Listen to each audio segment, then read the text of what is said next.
नमस्कार मंडळी, आज आपण आहोत आपल्या पेंडखळे गावामध्ये. आपल्या चिपटेवाडीतल्या एका तरुण मुलाने आहे ना कातळामध्ये विश्व निर्माण केलेलं आहे. जोगळेवाडीचा सडा आहे, तर त्या सड्यामध्ये म्हणजे एक कातळ आहे मोठं, त्या कातळामध्ये काहीच नव्हतं आणि त्याच्यामध्ये स्वर्ग निर्माण केलं आहे. आपले असे काही मंडळी आहेत ते सांगतात की कातळामध्ये काय होत नाही, पण कातळामध्ये आहे ना केलात, मेहनत केलात तर तुम्ही काही उगवू शकता. फक्त करायची धमक पाहिजे, करायची ताकद पाहिजे, करून घ्यायची तेवढी पण ताकद असणं गरजेचं आहे. खायची गोष्ट नाही कातळामध्ये, कारण की बरेच असे मंडळी म्हणतात की माती जो प्लॉट असतो त्याच्यामध्ये आंबा काजू खूप चांगला होतो. पण आपला या पठ्ठ्याने, आपल्या चिपटेवाडीतल्या पठ्ठ्याने करून दाखवलं आहे की सड्यावर काही करू शकतो. फक्त करायची ताकद पाहिजे, मेहनत पाहिजे आणि अंगामध्ये रक्तामध्ये करायची जी मेहनत आहे ना, मागे हटायचं तो विचार नसावा. तसा तो आमचा चिपटेवाडीतला पट्टे आहेत नितेश घराटे, त्यांनी मस्त निर्माण केलेलं आहे आंबा काजूची बाग. तुम्हाला ड्रोनच्या माध्यमातून बघायला मिळेल, पण खरंच एक हँड्सऑफ, कारण की लहानापासून तो मेहनतच करत आलेला आहे. वेगवेगळे उद्योगधंदे त्यांनी केलेले आहेत. आपलं जे पोल्ट्री फार्म आहे त्याच्या बाजूला त्याचं घर आहे. मला वाटतं साधारण 10-15 वर्षापूर्वी ज्यावेळी मी गावी क्वचित यायचो त्यावेळी त्यांनी कुक्कुटपालनचा व्यवसाय चालू केला होता. त्यावेळी त्याच्याकडे कोंबड्या होत्या छोट्या छोट्या आणि तो करत आलेला आहे. आणि माझ्या वडिलांना पण त्याचा अभिमान आहे की आपल्या, म्हणजे माझे वडील काय किंवा अन्य आपल्या जे वाडीतले आहेत किंवा अन्य परिसरमधले आहेत, राजापूर तालुक्यातले जे मंडळी त्यांनाही माहिती आहे की होतकरू मुलगा आहे आणि त्यांनी म्हणजे प्रत्येक वेळी तो मेहनत करत आलेला आहे. ह्याच्यात नाही चाललं तर दुसऱ्यामध्ये नाही चाललं तर तिसऱ्यामध्ये, असं करत त्यांनी आज स्वतःच्या बागेमध्ये, ते पण किती एकर आहे ना ते तुम्हाला तो सांगेल स्वतःच. पण इथे तुम्ही बघू शकता मेहनत केल्यावर आहे ना सगळं होऊ शकतं. फक्त करायची धमक पाहिजे, ताकद पाहिजे. तर हा आपला भाऊ आहे. नमस्कार. नमस्कार. भाऊ तुझं नाव सांग. नितेश दत्ताराम घराटे. तर हा आहे नितेश घराटे. भाऊ तुझं शिक्षण किती आहे? BSc plain BSc. हां, प्लेन BSc. Plain BSc. तर बघा मंडळी, आज आपल्या कोकणामध्ये आहे ना मुलं 10वी 12वी 15वी करून शहराकडे जातात, पण तू BSc करून शहराकडे का नाही गेलास? ॲक्च्युली काय झालं होतं की आपल्याकडे शहराकडे जाण्याचा बराच ओढ होता. हां, पण इथल्या मातीशी काहीतरी करावं या उद्देशाने मी इथंच थांबलो. 2014 साली माझी BSc पूर्ण झाल्यानंतर पहिला कुक्कुटपालनाचा व्यवसाय केला. त्याच्यानंतर मग त्याच्यात यश नाही भेटला. कुठल्या वर्षी? 2014 झाली. 2014 साली. 2014 झाली. हां, त्यानंतर मग ठीक आहे म्हटलं काहीतरी करू. आंबा व्यवसाय चालू केला.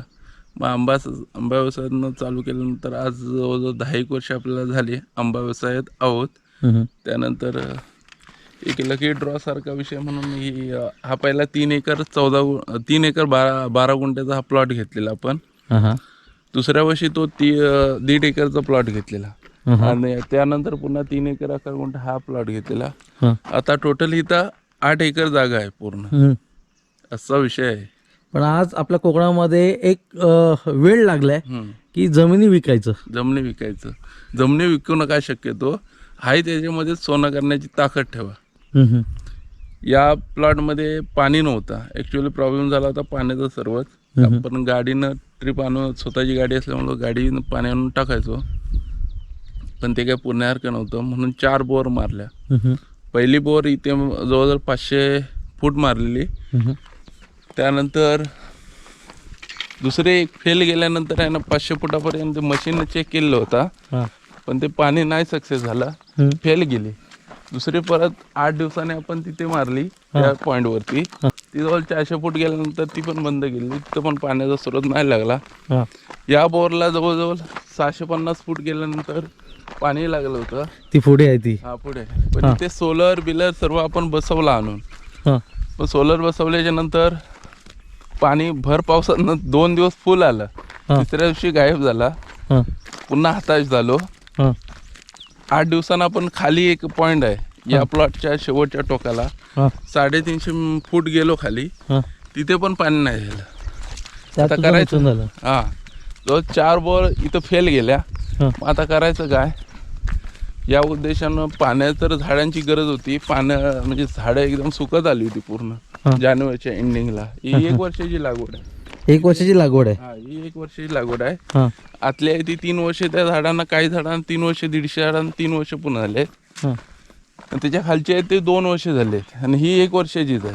याला भरपूर पाणी लागलं हा, होतं. याला पाणी भरपूर लागलं होतं या बोरला. हां पण पाणी गेल्यानंतर मग करायचं काय? तरी पण आपण विचार केला, पाणी नाही दिलं, गाडीनं आणून टाकलं तरी पण धोका, म्हणजे सगळंच अडचणीचं, कारण गाडीचा खर्च 50-60 हजार रुपये येणार. मग त्याशिवाय म्हटलं काहीतरी करू, आणि पुन्हा एकदा उद्देशानं माझा आपला एक मित्र आहे इन्स्टा सोलरवाला, तो मला लांजाला, तर म्हटलं ठीक आहे काहीतरी करू आपण. म्हणे इथलं प्लॅनल उचललं आणि संतोषराम जोगळे यांच्या विहिरीत नेऊन ठेवलेलं खाली. 2000 मीटर आहे जवळजवळ, म्हणजे 2 किलोमीटर आहे. तिथनं पाण्याचा पाईप आपण इथं घेऊन गेलो. आता पाणीचं JCB जरा काम चालू होतं मातीचं टाकायचं, म्हणून तो पाईप तिकडे गाळून ठेवलेला आहे. आणि आता मग सक्सेस झालंय, पूर्ण सक्सेस झाले. सक्सेस. पण आता बरेच मंडळींचं काय म्हणणं आहे की काथळामध्ये काय होत नाही, हा, आंबा असं होत काय? नाही, काजू होत नाही. असं काय नाही, केल्यानंतर सगळंच होतं ना, करायला पाहिजे. मेहनत.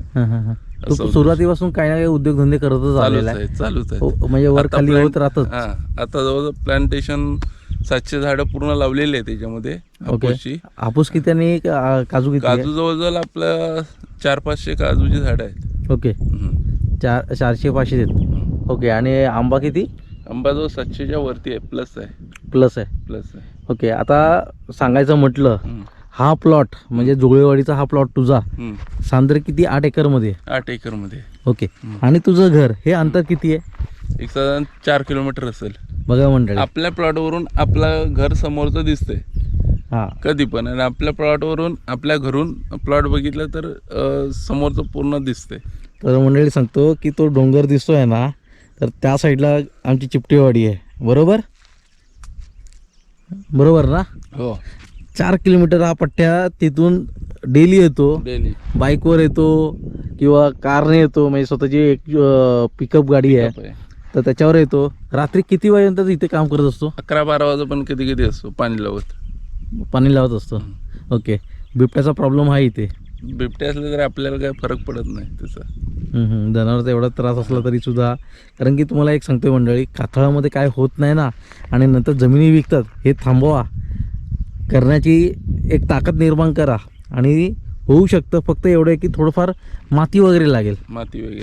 ओके, साधारण तरी आता हा जो प्लॉट आहे ना, तू टप्प्याटप्प्याने खरेदी केला? टप्प्याटप्प्याने खरेदी केला. तो पहिला 3 एकर 12 गुंठ तो पहिला आहे.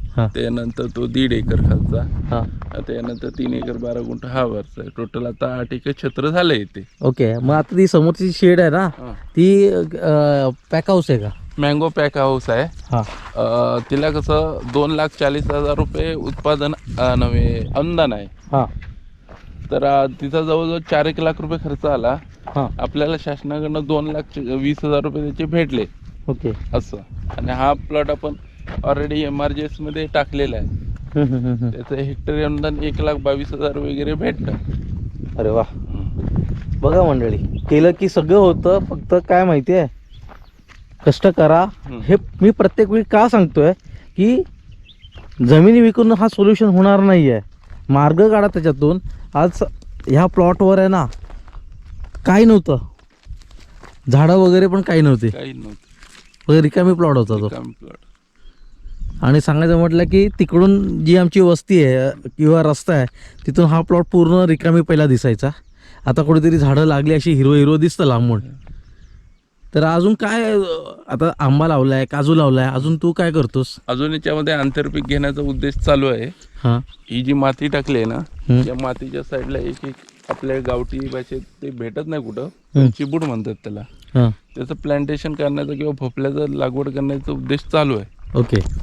ते करायचं आपल्याला थोडक्यात. तर यावर्षी आंबा किती विकला गेला तुझ्याकडून? आंबा जवळजवळ नाही म्हटलं तरी 1000-1500 पेट्या आपण सेल केला. अरे वा. हां. लॉस म्हणजे एवढाच की आंबा उत्पादन कमी होतं. एका झाडावर 10 पेटी मिळण्याची जी कुवत होती ना, ती 2-3 पेटीमध्ये हे झालं होतं. आपल्याकडं झाडांची संख्या जास्त असल्यामुळं तसा काय प्रॉब्लेम जाणवला नाही. पण कसं उत्पादन कमी असल्यामुळं मजुरीचा खर्च वगैरे जास्त जातो, औषधांचा खर्च, असं सगळं अंगावर थोडंसं पडतं ते. ओके. आता तू आंबाचा पण हे करतो, व्यवसाय करतो. तर पुढच्या वर्षी कोणाला आंबा पाहिजे असेल तर मिळेल? भेटेल ना. ओके. कुठे कुठे मिळेल? कुठे पाहिजे तिथे भेटेल. ओके. आता मुंबई, कारण की आपलं मुंबईत असतोच ना. हां, मला एक माहिती मिळाली आहे की नाशिक किंवा अहमदाबाद किंवा ह्या साईडला बरंच आंबा पाहिजे असतो आपल्या कोकणातला. पाहिजे जातो ना आंबा. नाशिक वगैरे असेल तर एस टी पार्सलला पण टाकतो. आपल्या पेट्या अगदी अहमदनगर, बीड, औरंगाबादपर्यंत सर्व जातात. ओके. तर मंडळी, ज्यांना हापूस आंबा पाहिजे असेल पुढच्या वर्षी तर हा नंबर सेव्ह करून ठेवा, स्क्रीनवर दिलेला आहे. तर नितेश गराटे म्हणून आहे, त्याला संपर्क करा. नक्कीच तुम्हाला घरपोच आंबा मिळून जाईल. फक्त की जे ट्रॅव्हलिंगचे जे चार्जेस आहेत ते तुम्हाला द्यावे लागतील. किंवा तुम्हाला मोठ्या प्रमाणामध्ये आंबा पाहिजे असेल, पेट्या पाहिजे असेल 50, 100, 200 असे, तर तुम्हाला घरपोच पण मिळून जाईल. स्वतःची गाडी तो स्वतः जातो मुंबईला आणि जाऊन तुम्हाला तो देऊ शकतो आणि तुम्ही नव्याने एक तुमचा व्यवसाय निर्माण करू शकता. जसं याने स्वतःचा व्यवसाय निर्माण केला. कारण की आता पुढच्या मला वाटतं हे 2-3 वर्षाची झाडं असतील. हां, ही 3 वर्षाची, समोरचं झाड दिसतंय ते 3 वर्षाचं आहे. हां. ही 3 वर्षाची लागवड आहे.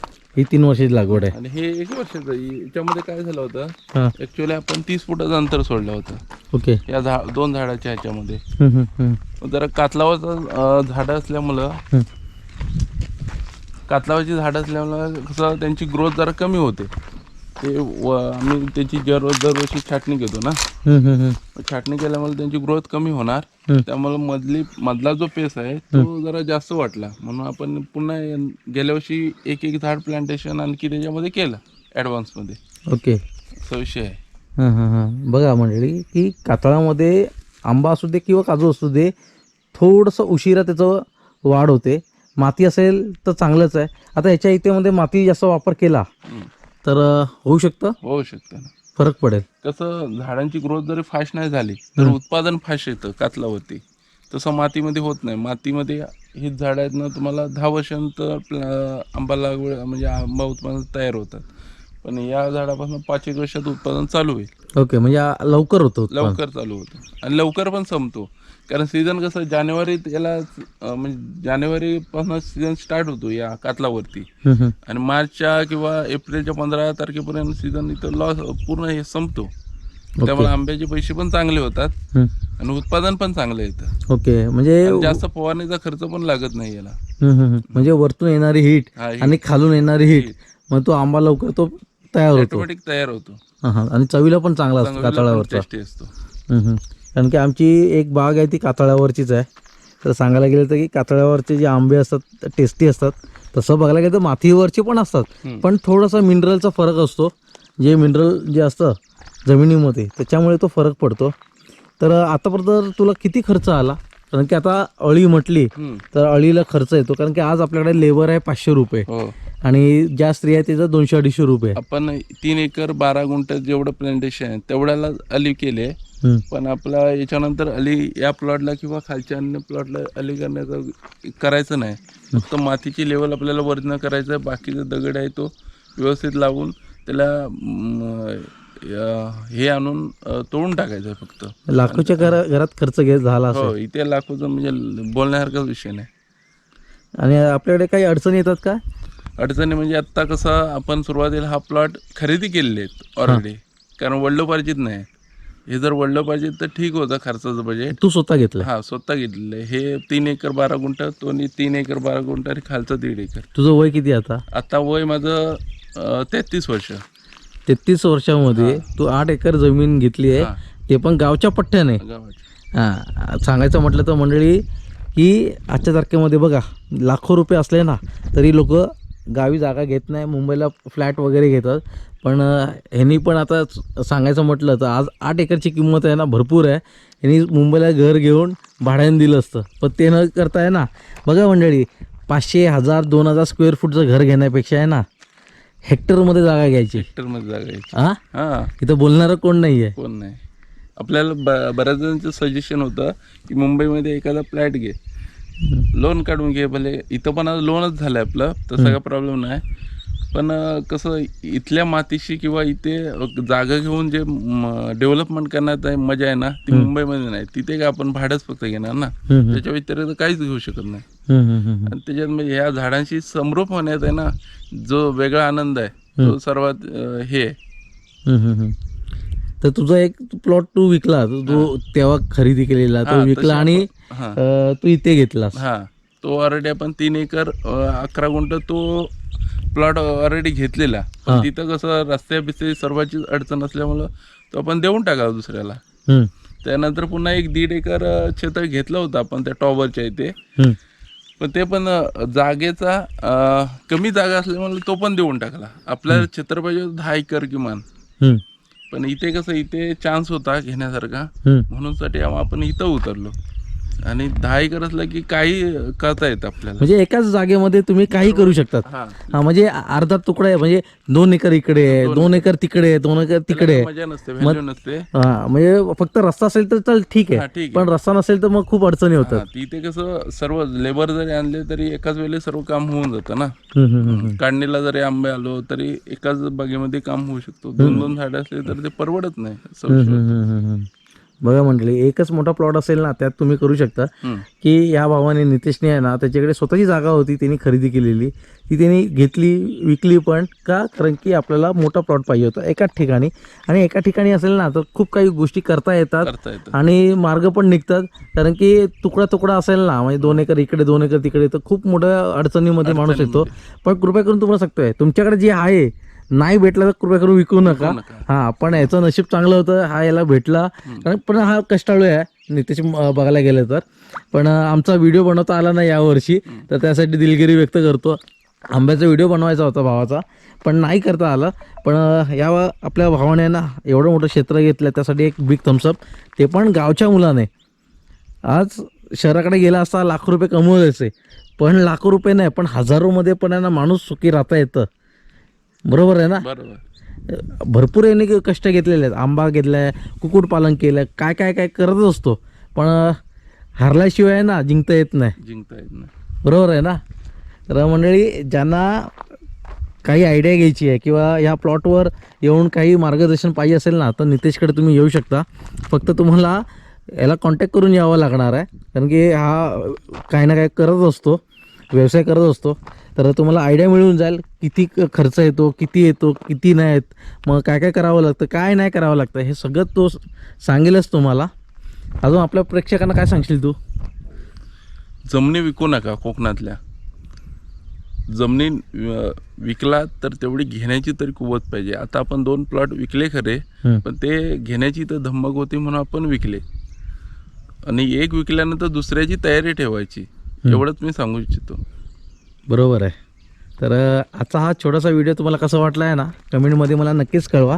पण सांगायचं म्हटलं की 2 वर्ष 3 वर्ष झाड एवढं मोठं करणं, ते पण कातळामध्ये, खायची गोष्ट नाही आहे. त्याला लागलेली जी मेहनत, ताकद, त्याचबरोबर जी अळी करतो किंवा आपण जी माती वर करतो, तर बघा प्रत्येक ठिकाणी अशी माती वर करावी लागते. पावसामध्ये धुपून जाते ती, का? कारण की त्याला पोषक अन्नद्रव्य मिळावं म्हणून माती वर करतात. म्हणून सांगतोय. हे 250 झाडं आहेत. काय म्हणतोस? ही 250 झाडं आहेत काजूची. ही 250 झाडे आहेत काजूची. काय म्हणतोस बाबा? काजूची 250 झाडं या प्लॉटमध्ये आहे, 3 एकर 12 गुंठेमध्ये. हे किती वर्षाचे आहेत? हे त्याला 3 वर्ष पूर्ण झाली आणि याच्यापासून प्रत्येक झाड लागलं होतं, पण याच्यातली 25 झाडं लागली होती. ते 25-30 किलो बियाचं उत्पादन यावर्षी झालं चालू. सुरुवात झाली म्हणजे. सुरुवात झाली. आता पुढच्या वर्षी जास्त येईल त्याच्यापेक्षा. मग इथे किती कामगार असतात तुझ्याकडे? कामगार रेग्युलर नसतात, शक्यतो मीच असतो बऱ्याच वेळेला. पावसाळी फक्त कामगार असतात, उन्हाळ्याला एवढे काय ठेवण्याची गरज नसते. पावसाळी काम चालू असतं फक्त. आणि ह्याचा जो प्लॉट आहे ना हा पूर्ण टेबल पॉईंट आहे. हो, टेबल पॉईंट आहे. स्वर्गात येणे बघा ना, पूर्वेकडून असा सूर्य उगवतो. एकदम भारी प्लॉट वाटतोय. माझ्या मनातच बसला एकदम कडक, एक नंबर भावाने काम केलेलं आहे. याला डेव्हलपमेंट करायचे. हे दगड जे लावलेत ना, माती एकदा पूर्ण झाल्यानंतर हे दगड पूर्ण बारीक करून जिथे खड्डा पडेल ते लेवल करून टाकायचे त्यांची. म्हणजे चालण्याला न काय प्रॉब्लेम, याल्यांचा सर्व बंदोबस्त होऊन जाईल असा विषय आहे. भविष्यामध्ये तुझं वास्तव्य इथेच होणार आहे जास्तीत जास्त. जास्तीत जास्त जसजशी झाडं मोठी होत जातील तसं याचं इथेच राहणं होणार आहे. हां, कारण की 4 किलोमीटर जाणं येणं पॉसिबल नाही. पॉसिबल नाही. तर मंडळी, एक तुम्हाला सांगतोय, काहीतरी उद्योगधंदे करा, व्यवसाय निर्माण करा, करायची धमक निर्माण करा. एक प्लॉट घेतलाच म्हणजे जसं भावाने सांगितलं की एक प्लॉट घेतला आहे आणि तो विकायचा आणि तुम्हाला मोठा घ्यायचा आहे, किंवा तोही प्लॉट ठेवा तुम्ही आणि नवीन पण घ्या, पण विकू नका. आणि विकत असाल तर आपल्याच गावकी भावकी त्यालाच विका. कितीही अडचण असू दे, कितीही वाद असू दे, शेवटी आपल्या पहिलं भावकी नंतर गावकी. कारण की आज काय झालं आहे, परप्रांतीयांकडे जमिनी जात आहेत मोठ्या प्रमाणामध्ये, आणि आपणच लोक म्हणजे आपल्याच गावातली लोक, आपल्या आजूबाजूच्या परिसरातली माणसं म्हणजे मंडळी आहेत, ते त्यांच्याकडे कामाला जात आहेत. ते पण 10,000 20,000साठी जात आहेत. ते न करता जमिनी आपल्याच माणसाला द्या. भविष्यामध्ये आहे ना आपलीच माणसं आपल्याला मोठे करणार आहेत. लोकांचं जे एक भ्रम आहे की खेकड्याची भूमिका आहे, मान्य आहे आता आहे, पण ती भविष्यामध्ये नक्कीच बदलणार आहे.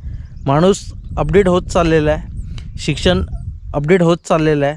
कारण की आज BSc झालेला व्यक्ती आज शेतीमध्ये करतो आहे, काय ना काय उद्योगधंदे करतो आहे. तसंच पुढची येणारी पिढी त्यांना पण कळणार आहे की कोकणामध्ये किंवा आपल्या शेतीमध्ये काहीतरी उद्या पिकणार आहे.